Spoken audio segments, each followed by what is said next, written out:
What's up guys? In this tutorial, I will show you how to fix a problem when you're not receiving the Supercell ID verification code when trying to log into your account. First, let's start by making sure your email is set up correctly. Open the Settings app on your device, scroll down until you see the option called App. Here, search for the Mail app and tap on it. In the Mail Account section, make sure the email address associated with your Supercell ID is active. Tap on the account and toggle the switch next to Mail to enable it if it's disabled. When this is done, exit the settings and open the Mail app.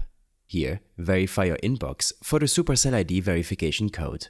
Don't forget to also check your junk or spam folder, as sometimes the email might land here instead of your main inbox. If you still haven't received the verification code, the next step is to disable any VPNs you might be using on your iPhone. Sometimes, VPNs can block the email from coming through.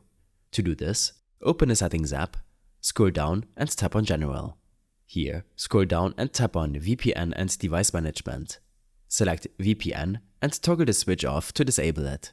If you've tried both of these steps and the issue persists, your final option is to contact Supercell support. To do that, open any Supercell game and navigate to its settings button at the top right, and then choose the Help and Support option. Next, tap the Account option, and then tap the chat icon at the top right. From here, tap Leave a message to start chatting with automated support where you can explain the issue. I hope this helped you out. Leave a comment if you have any questions and see you in the next one.